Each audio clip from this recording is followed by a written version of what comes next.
नमस्कार मेरे प्यारे दोस्तों, इस वीडियो में डिप्रेशन के बारे में थोड़ा सा जानकारी मैं आपको देने वाला हूँ। डिप्रेशन जैसे आप जानते हो एक बीमारी है।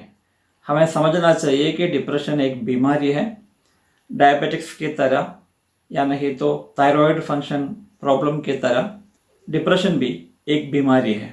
आपका शरीर में ये एक बीमारी की तरह काम करता है, इसलिए इसका जानकारी आपको ज़रूर होना चाहिए, अच्छी तरह से जानकारी होना चाहिए।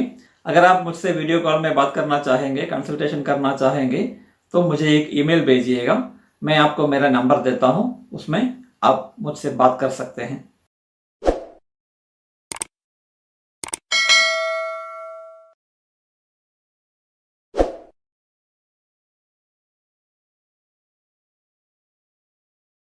आप शायद ये जानते होंगे कि डिप्रेशन एक बीमारी है, जैसे मैं आपको पहले बताया था। आपको ये भी जान लेना चाहिए डिप्रेशन काफ़ी दूसरे प्रॉब्लम्स का कारण भी बन सकता है। आपको हार्ट का प्रॉब्लम डिप्रेशन की वजह से प्रॉब्लम हो सकता है, थायराइड का फंक्शन में प्रॉब्लम आ सकता है, डायबिटिक्स का कारण बन सकता है। इसलिए इसको सही तरह से जान लेना काफ़ी ज़रूरी होता है। डिप्रेशन के लिए मेडिकल डायग्नोसिस चाहिए। आप कोई भी एक डॉक्टर के पास जाएंगे, अपने आप को उनके सामने सौंप देंगे, वो आपको चेकअप करेगा, आपका जो भी सिम्टम्स वगैरह है उसके बारे में जानकारी लेगा। तब आपका चेकअप वगैरह करने के बाद आपको बोला जाएगा कि आपको शारीरिक कोई तकलीफ नहीं है, ये मानसिक ढंग का तकलीफ है, ये डिप्रेशन है। अगर वो डॉक्टर साहब आपको बोलेगा कि आपको डिप्रेशन है, तब जाके आपको डिप्रेशन के बारे में सोचना चाहिए और उसका इलाज के लिए आगे बढ़ना चाहिए। अपने आप कोई भी डिसीजन मत ले, कोई भी कदम मत ले, क्योंकि प्रॉब्लम जानलेवा हो सकता है। डिप्रेशन के बारे में आप कुछ चीज़ें जान लेना चाहिए। उसमें सबसे पहले आता है डिप्रेशन का कारण क्या है। डिप्रेशन काफ़ी तरह से आता है, काफ़ी वजह से आता है। ट्रिगर्स उसका अलग अलग होता है। उसका घर का प्रॉब्लम हो सकता है, जेनेटिकल प्रॉब्लम हो सकता है, या उसका घर में किसी को अगर डिप्रेशन है तो उसके वजह से हो सकता है, खानदानी वजह से हो सकता है, पीटीएसडी के वजह से हो सकता है, काफ़ी एंग्जाइटी अगर सहन करेंगे तो उसके वजह से हो सकता है। अगर आपका ज़िंदगी में कोई स्ट्रेसफुल इवेंट, ट्रॉमेटिक इवेंट अगर इससे पहले हुआ है तो उसके वजह से भी डिप्रेशन हो सकता है, जेनेटिकल भी हो सकता है। तो ये जानकारी आपको ज़रूर हो जाना चाहिए। दूसरी बात है कि आपका जीन्स आपको काफ़ी चीज़ें ये डिप्रेशन के बारे में बता देता है, मगर पूरा नहीं। तो जेनेटिकल जीनियोलॉजी अगर आप लेंगे तो आपको पता चल जाएगा जीन किस तरह से आपका डिप्रेशन में काम कर रहा है। तीसरी बात क्या है, डिप्रेशन आपका शरीर को भी अफेक्ट करता है। मैं जैसे पहले आपको बताया था, डिप्रेशन वैसे ही एक बीमारी है। वो होने के साथ में आपका शरीर में भी प्रॉब्लम हो सकता है, जैसे कि आपका हेडेक हो गया, छाती पे दर्द हो गया, पेट का प्रॉब्लम शुरू हो जाता है, डायबिटिक्स आपको हो सकता है, हार्ट का प्रॉब्लम हो सकता है, आपको स्ट्रेस हो सकता है, एंग्जाइटी हो सकता है, उसके वजह से कब्ज वगैरह हो सकता है, शरीर में काफ़ी जगह पे पेन हो सकता है, भूख का कमी हो सकता है, या भूख आपको ज़्यादा लग सकता है। ये सब चीज़ें जो है डिप्रेशन का सिम्टम्स माना जाता है। ये भी आपको साथ में देख लेना चाहिए। आपका शरीर और पेट में, डिप्रेशन और पेट में संबंध आजकल थोड़ा रिसर्च के जरिए दिखाया गया है। पेट में अगर आपको अस्वस्थ है, अगर पेट आपका अस्वस्थ है तो आपका शरीर में और आपका डिप्रेशन का जो लेवल है उसमें भी कमी हो सकता है। तो पेट को ठीक से देखभाल कीजिए, आपको पेट का प्रॉब्लम्स नहीं होना चाहिए, ये भी थोड़ा ध्यान में रखिएगा। जिसको डिप्रेशन है वो लोग क्रोनिक इन्फ्लेमेटरी सिंड्रोम या ऑटो इम्यून डिसीज, आर्थराइटिस और इरिटेबल बाउल सिंड्रोम वगैरह बीमारी उनको आ सकता है।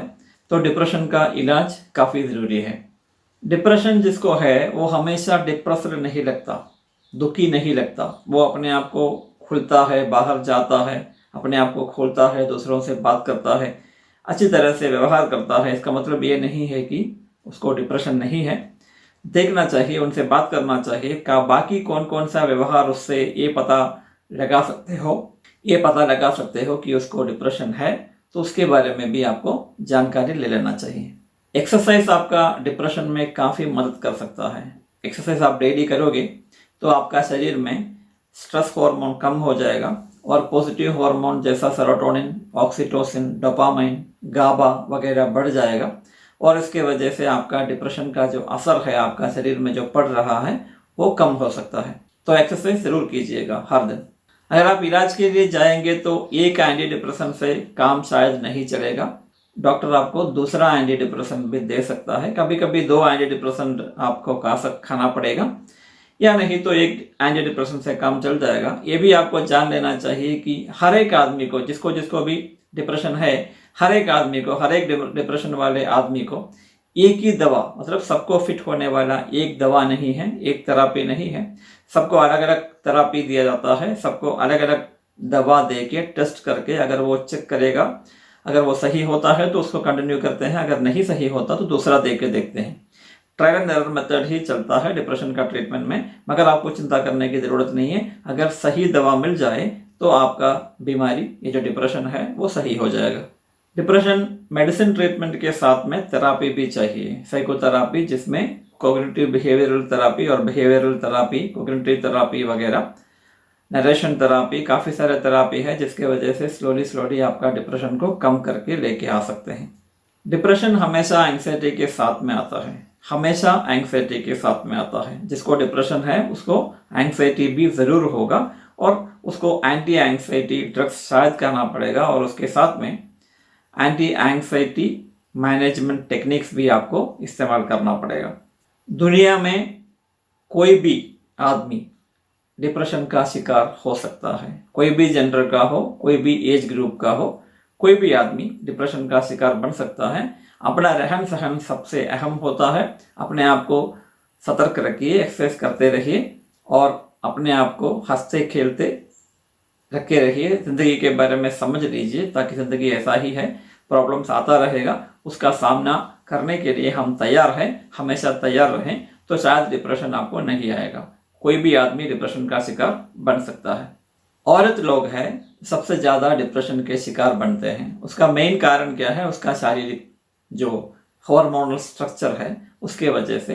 पोस्टपार्टम डिप्रेशन, जो डिलीवरी के बाद में भी उसको डिप्रेशन हो सकता है, डिलीवरी से पहले डिप्रेशन हो सकता है, हर महीना जो पीरियड्स आता है उसके साथ में डिप्रेशन हो सकता है। उनका जेनेटिकल, उसका शरीर में जो हार्मोनल स्ट्रक्चर है उसके वजह से उसको डिप्रेशन होने का संभावना थोड़ा ज़्यादा है मर्दों को कंपेयर करें तो। पहली बार जब ट्रीटमेंट करेंगे या ट्रीटमेंट शुरू करेंगे, इमीडिएटली आपको असर मिलना काफ़ी मुश्किल होता है। थोड़ा सा कंटिन्यूसली ट्रीटमेंट करना पड़ता है, तब जाके आपको असर मिलेगा। मगर इत्मीनान से रहिए, आपको ज़रूर असर मिल जाएगा। डिप्रेशन का एक और तरह है साइकोटिक डिप्रेशन। ये साइकोटिक डिप्रेशन में आपको हैलुसिनेशन आ सकता है। हैलुसिनेशन मतलब जो चीज़ नहीं है उसको आप देखेंगे, उसको आप समझेंगे, उसको आप एक्सपीरियंस करेंगे, उसको हम हैलुसिनेशन बोलते हैं। साइकोटिक डिप्रेशन में हैलुसिनेशन होता है। तो ये हैलुसिनेशन होता है, इसका मतलब ये नहीं है कि आपको साइकोसिस है या नहीं तो आपको स्किज़ोफ्रेनिया है। इसको हम साइकोटिक डिप्रेशन बोलते हैं। इसके लिए भी इलाज मौजूद है। आप अगर सिगरेट पीते हो या शराब पीते हो, कोई भी ड्रग का अब्यूज़ इस्तेमाल करते हो, ये सब के वजह से आपको डिप्रेशन हो सकता है।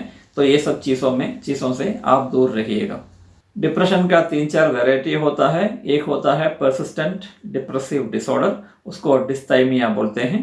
Postpartum depression, psychotic depression, seasonal affective depression और मेजर डिप्रेशन। ये हर एक डिप्रेशन को अपना अपना इलाज होता है, अपना अपना थेरापी होता है।